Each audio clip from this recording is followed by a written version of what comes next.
This is U.S. History 1, PowerPoint Lecture 3.1, which means we're beginning the third epoch, on the economics of slavery.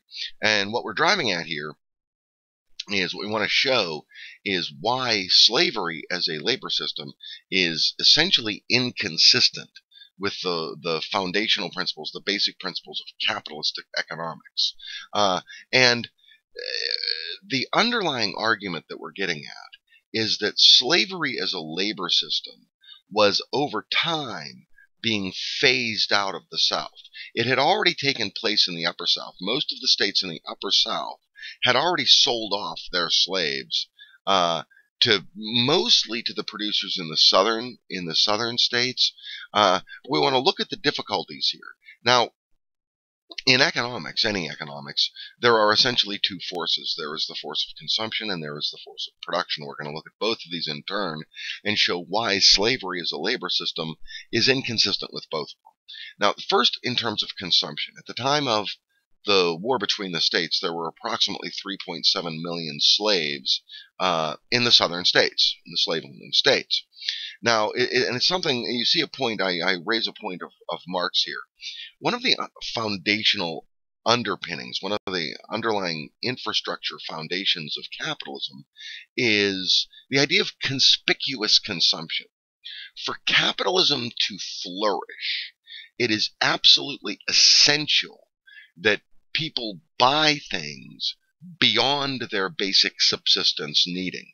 It's one of the more interesting parts of capitalism, and it's one of my favorite things. One of the stepchildren, when I used to take economics, all of the stepchildren of economics, finance, marketing, management, they're all offshoots of economics. My favorite by far is marketing, because what marketing attempts to do is essentially convince people to purchase something that they fundamentally don't need for their survival.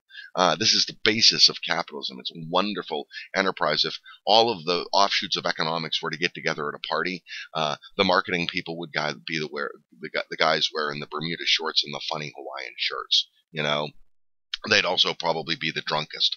And so now let's look at this from the point of view as from the slave labor system. Now, as a producer, what you seek to do is reduce your cost of production as low as possible. Okay, this will increase your profit level. And so when it comes to the maintenance of slaves in such a labor system, you want to maintain them at as low a cost as you possibly can, which means a subsistence living. And so from a consumption standpoint, you have 3.7 million potential conspicuous consumers who could be consuming well beyond their subsistence needs, who are being kept at a subsistence level. Okay, that reduces the potential consumers in the market and therefore reduces your productive potential. Okay, simple enough point to make. In terms of production, there are a number of points to make. The first of them being that the slaves don't own their land. Slaves don't own their product. As a result, they don't have an incentive for surplus production. Okay? In a capitalist system, the reason we will produce more than we need is to sell the product and make a profit. Okay? In making the profit, we can then buy whatever the hell else it is we need. You know, what Eddie Murphy talked about with the G.I. Joe with the Kung Fu grip in Trading Places. I don't know why that popped into my mind right there, but it did. Okay, well, the slaves have no incentive for surplus production. Because they don't own their product, they have no real incentive. That's one problem. And so what we witnessed in the South, really from the 1790s to the time of the war between the states, is an increase in the production of cotton from 73,000 bales to 2 million bales. Now, to the uninitiated, to the layman, it would appear that that's an incredible productivity increase, which it is, but we may be led to the erroneous conclusion that it's because workers were producing more. In point of fact, they really weren't. marginal product, the amount that each worker was producing didn't go up at all. In fact, if anything, it dropped.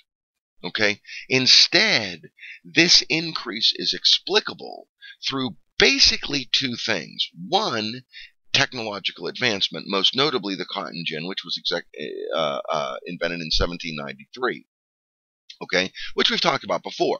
This is going to about quadruple the amount of cotton that each worker can produce. And so it's not a question of them increasing their productivity. They're not working harder. It's that they have technological advantage that allows greater product for the same amount of work.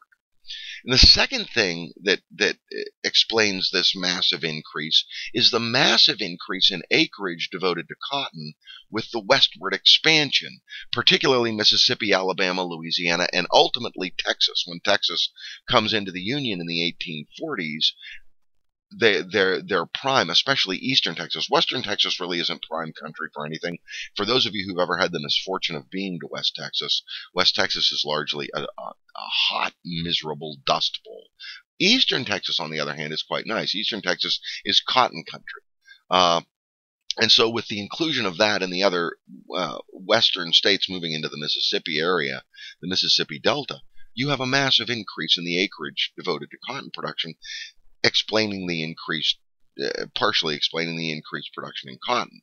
And so it's not the result of increased productivity per worker, but rather increased acreage and technological advantage.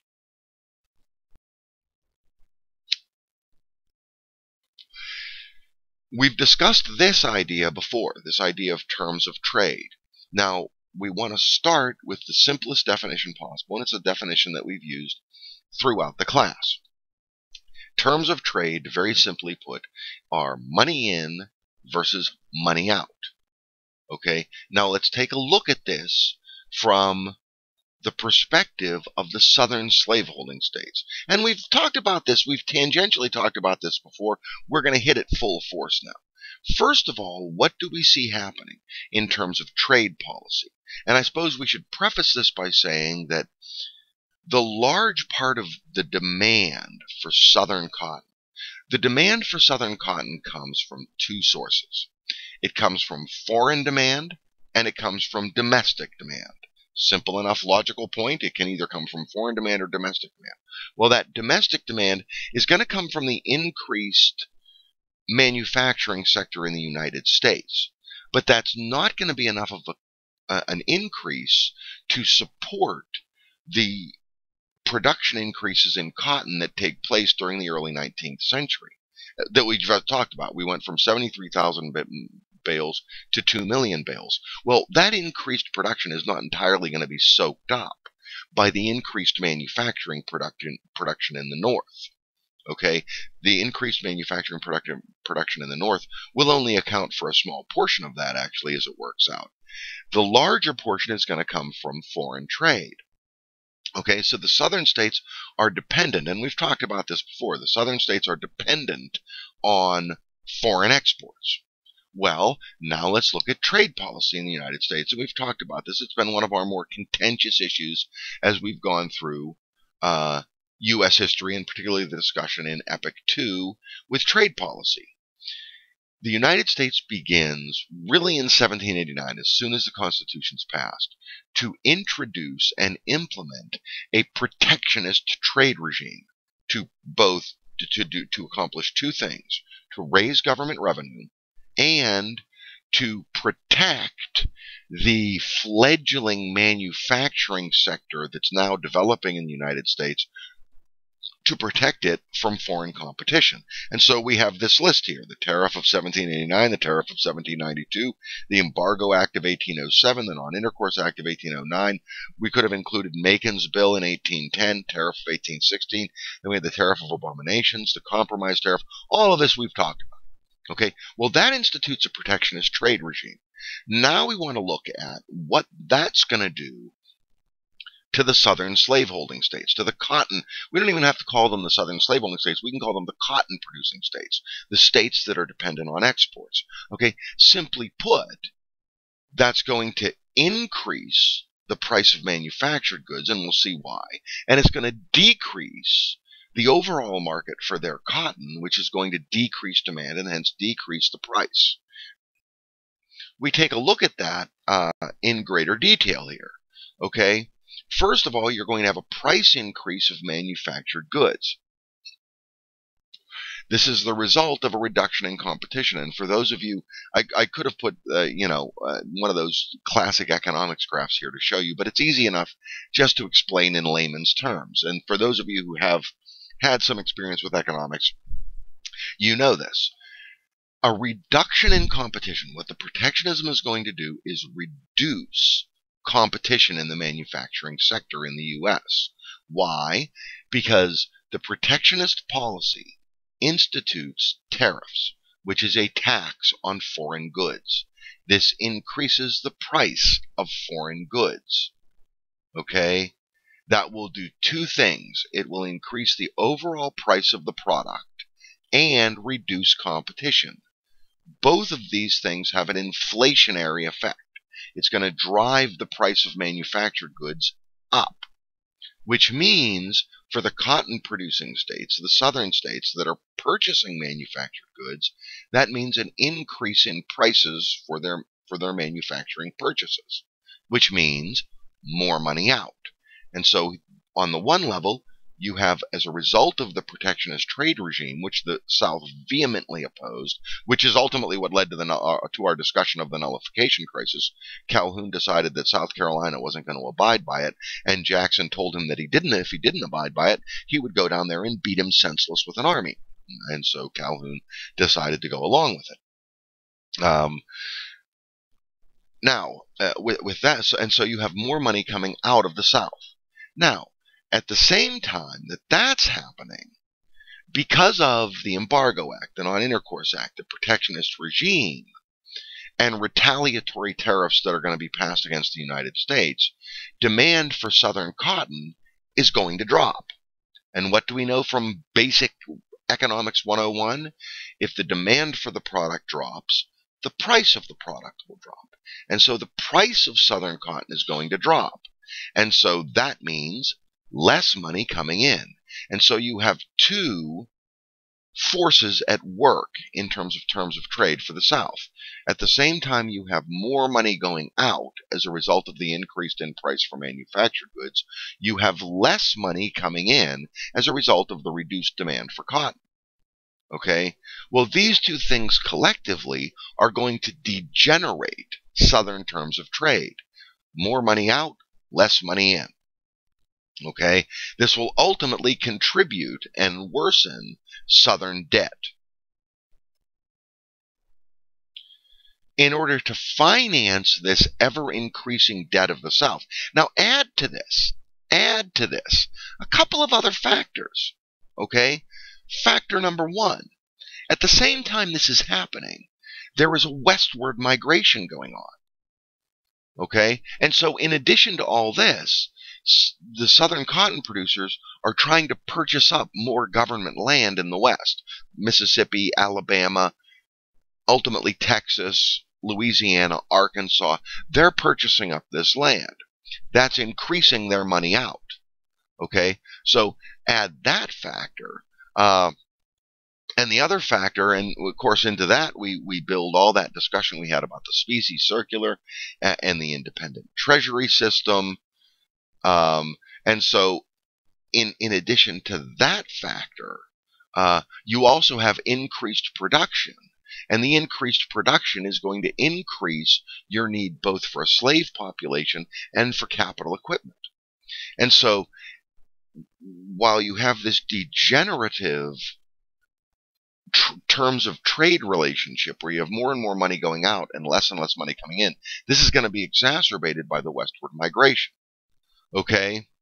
Now, to finance this, the southern states are going to borrow from the banks.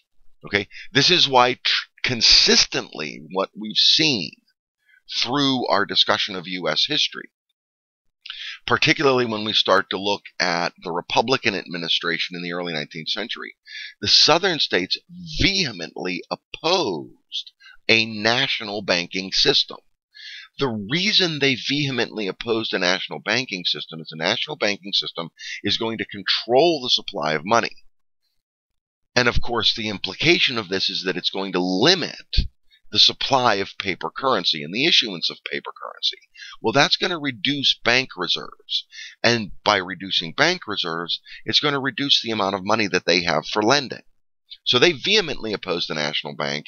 And this is also, if you'll recall from the last discussion, this is ultimately what's going to cost the Democrats their power base.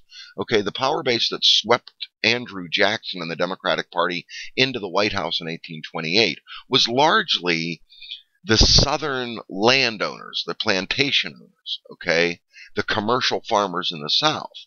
Well, these guys are all dependent on bank reserves being able to be lent out so that they can finance their debt, so that they can essentially maintain their mortgages, okay, and continue to mortgage their increased property. Well, when he creates the specie circular in the independent treasury system, that dries up the supply of lendable money. And so that's one of the things that's going to cost the Democrats the White House. That's going to cost them their power base. And so the way that the Southerners are financing their debt is they're using future crops and the value of their land, the value of their property, as collateral against the loan. And so that's what they're using as collateral to borrow money. And so they're borrowing money. Okay? Now, all of that's good, but we've talked about this a couple times. We talked about it in the Panic of 1819. We talked about it again in the Panic of 1837. That's all good so long as the demand for Southern cotton is maintained, okay, therefore supporting the price of cotton and keeping it high, so that the Southern states have money coming in, the cotton-producing states have money coming in, with which they can pay back the banks. But as a result of factors that we talked about before in the Panic of 1819, and particularly the Panic of 1837, this doesn't endure for long. Okay? There are economic downturns that take place that collapse the market for cotton, hence reducing the price and exacerbating the already degenerative conditions for Southern terms of trade, and making it impossible for the South then, for the cotton-producing producers, to repay the banks. Okay, this is a progressive problem. This is an ongoing problem. It really begins in the latter part of the 18th century, but really takes on momentum in the early 19th century. And by the time of the war between the states, it's an endemic problem. Okay, the South just is not capable of maintaining the financing on their debt obligations. Okay, and it's entirely the result of national government policy, particularly tariff policy. Okay, and monetary policy. If we take Jackson's ill-conceived independent treasury system and specie circular into account. And as a result of these factors, okay, and I mentioned this at the outset, there comes to be a regional disparity, a regional division in the slaveholding states. We divide the South into basically two tiers. There's the Upper South and there's the Lower South. Now, the Upper South, this is really Kentucky, what is now West Virginia, Virginia, and Maryland. And really the very northern part of North Carolina you might include there too. The Lower South is the Carolinas, Florida, Georgia, Alabama, Mississippi, Arkansas, and Texas. All right? Well, let's go back. Remember with me, if you will, all the way back to the beginning of this class, what we talked about.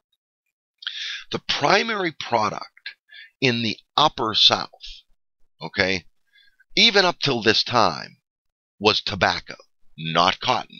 Cotton didn't take over in the southern states until the latter part of the 18th century.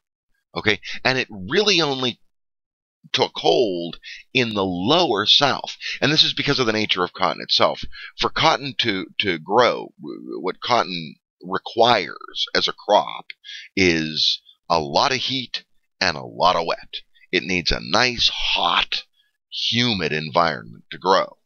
And so it's really not conducive to production in the Upper South, which is why even to this day, you drive through Virginia and there aren't cotton fields. You drive through Mississippi and Alabama and there's a lot of cotton fields, even in Texas. But in the Upper South, there really isn't. Well, okay, now we take that into account, and then just real briefly, without becoming, a course in agricultural engineering, there's something about the crop tobacco which is very problematic. Okay, tobacco as a crop, and they didn't know this when they began the production of it in Virginia and Maryland and Kentucky, but tobacco as a crop has a tendency. Tobacco is a very rough crop on the soil. Over time, over a century, over several generations, it will deplete all of the nutrients from the soil, rendering the soil inert. That's the nature of tobacco. Okay? Unless you are extremely careful in replenishing the nutrients in that soil, which they are today, but with agricultural technology of the 17th and 18th century, they didn't know that. Unless you're very careful, you're going to deplete your soil. Well, really by the early 19th and mid-19th century, this had happened in Virginia and Maryland. They no longer had this successful cash crop. And so what they began doing was diversifying out of slavery. They began to take over more of a wage labor agricultural system because they could no longer financially support a slave labor system. And so what they did was sold off their slaves. Well, the only ones in a financial position to buy the slaves, they couldn't just free the slaves. Most southern states at this point had laws against freeing slaves. Okay? And so they couldn't just free them. And so they sold them off. They sold them to the only area really that where it was viable. At the same time that this is happening, we have these southern states in the deep south, the lower south, increasing productivity and migrating westward. Okay? Buying up more land and planting more acreage. Well, they need slaves to farm that acreage, so they're the ones that are going to buy up the Upper South slaves. Okay? And so really by the time of the war between the states, in the Upper South, slavery had become no longer viable. They had diversified. Their slave population in the Upper South was less than 1/3 what it had been. They'd diversified. They'd sold off about 2/3 of their slaves by the time the war hits. And they were in the process of getting rid of all of them. Which actually is kind of funny because it leads to one of Lincoln's early miscalculations in the war. He kind of figured that the Upper South, Virginia particularly, would stay with the Union because they no longer had a vested interest in slavery. And it was kind of surprising to him. In point of fact, when he called for a force to invade South Carolina after Fort Sumter, he actually wanted the Virginia militia to spearhead the attack, and instead Virginia joined the Confederacy, much to his chagrin because that put Robert E. Lee in charge of things. But at any rate, we'll deal with that later on. Okay.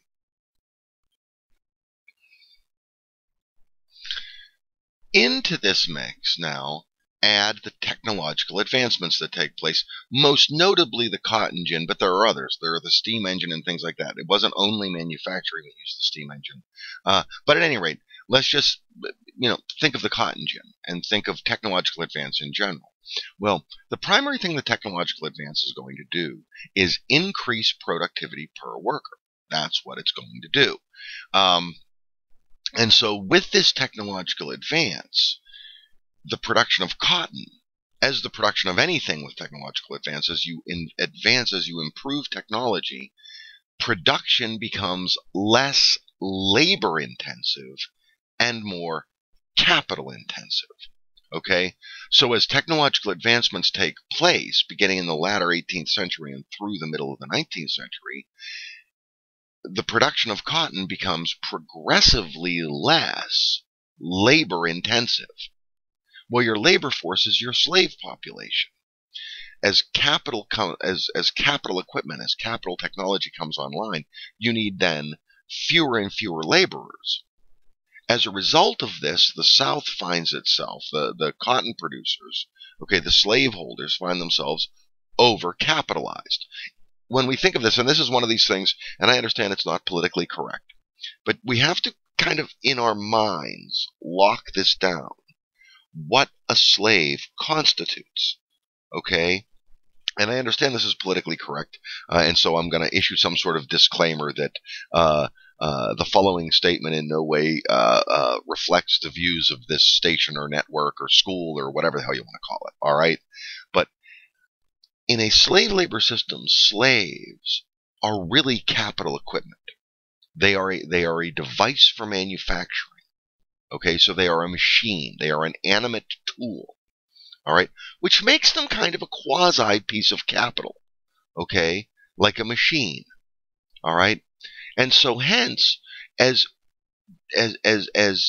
technological advances come through, and cotton production becomes less labor intensive, you need fewer and fewer of these animate machines. You need less and less of that form of capital, namely slave labor.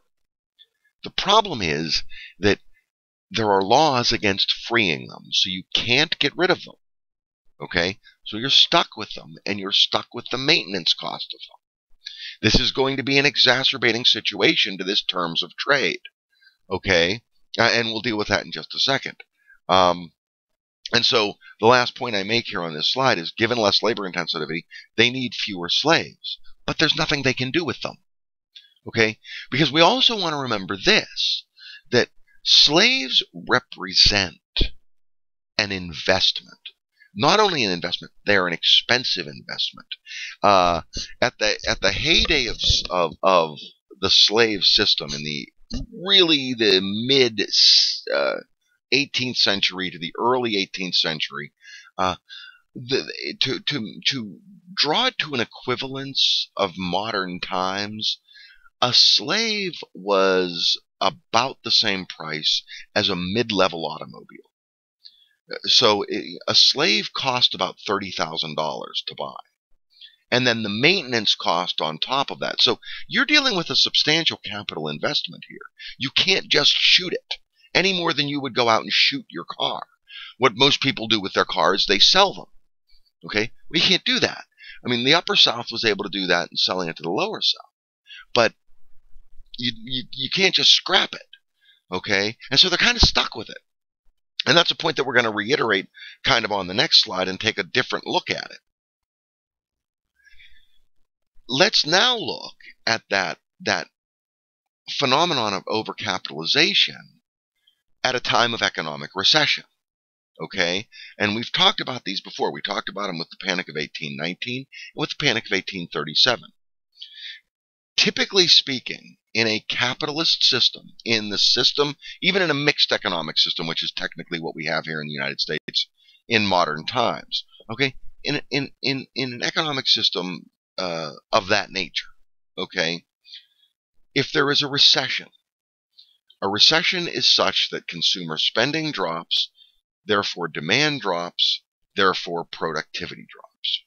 Well, when productivity drops in a recession, what's the defining feature? Okay, and this we know just from kind of common knowledge, just from layman's terms. The first thing that employers do when the economy goes into a recession is they lay off workers. We know this. This is why unemployment goes up. Okay? When demand drops and the price drops and therefore production drops, this is the telltale sign of a recession. Employers lay off workers. The problem is that with slaves, you can't lay them off. Okay? And so at a time when demand for your product drops, which suggests drawing down productivity, you can't get rid of your labor force.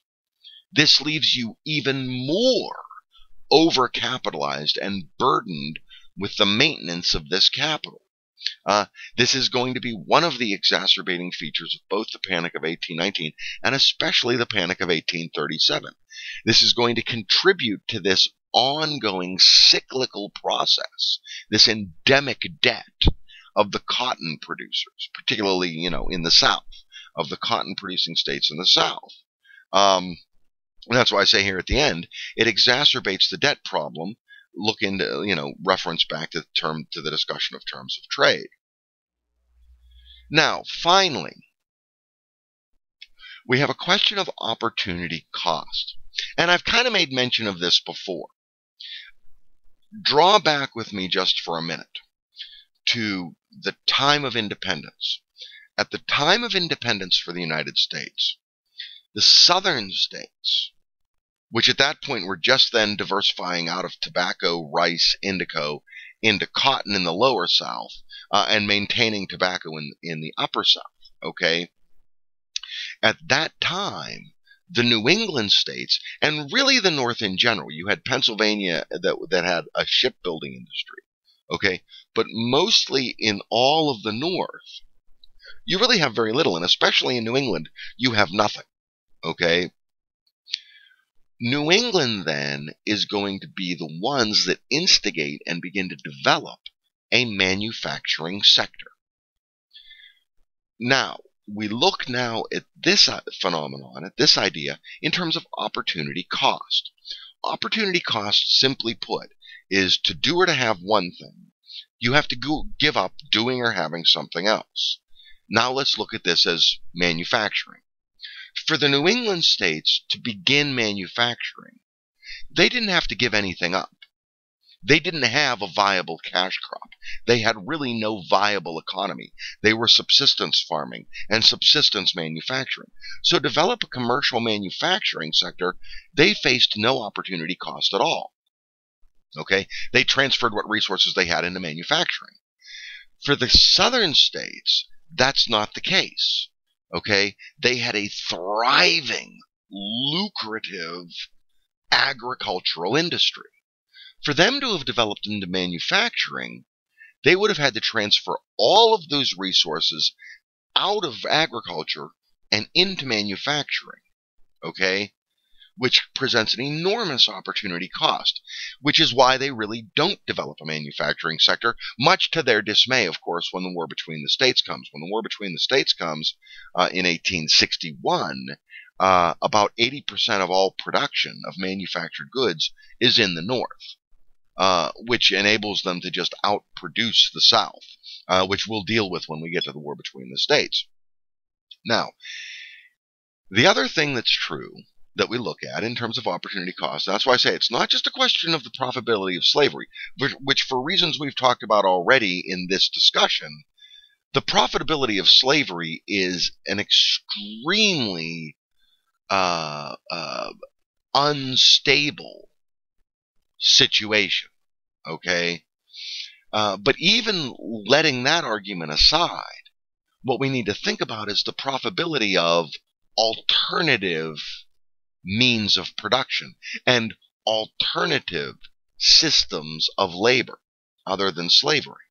Okay, we're going to see that slavery actually is a very unprofitable system. Okay, now in terms of manufacturing, and without getting into too tangential a discussion of development economics, agriculture and extraction, which is to say agriculture and mining, are your primary industries. That's where everybody starts off. Those industries are characterized by high labor intensity, okay, and very low capital intensity. In other words, you need laborers, not machines, in those industries.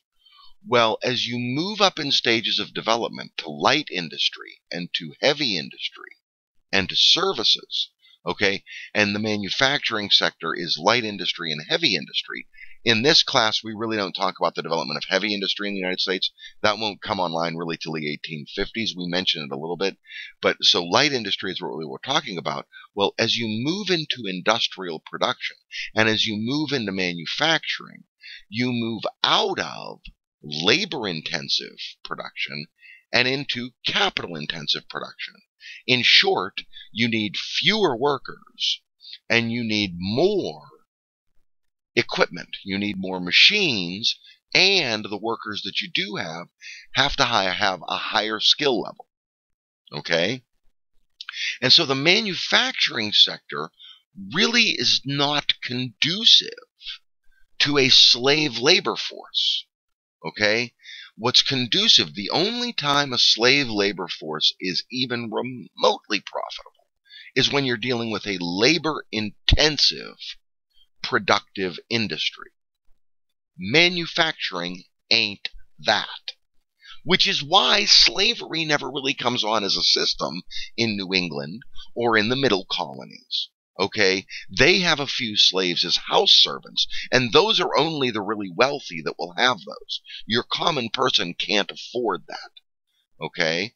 And so they develop capital-intensive manufacturing, which requires very little labor. Okay? In the South, however, they're still stuck in this labor-intensive agriculture, which, as we've said before, is becoming less labor-intensive because of the development of capital technology and farming. Okay? And so all in all, slavery becomes progressively less profitable. So that by the time of the war between the states and by the Panic of 1857, which we're going to look at, slavery is a completely unprofitable system of labor. As a result of this, the argument that we're pressing here is, as a result of this, because of natural economic forces in a capitalist system, slavery was dying as an institution a slow and painful death, all on its own. By the middle of the 19th century, slavery as a labor system was fundamentally no longer sound. Okay, it will oddly enough be replaced after the Civil War with a much better labor system, a much more, oddly enough, an almost equally exploitive labor system known as sharecropping. Okay, and we'll look at that when we get there in Reconstruction. And this concludes PowerPoint 3.1 in entering into Epoch 3. In the next one, we'll talk about the period of the 1850s with disintegration of the Union itself.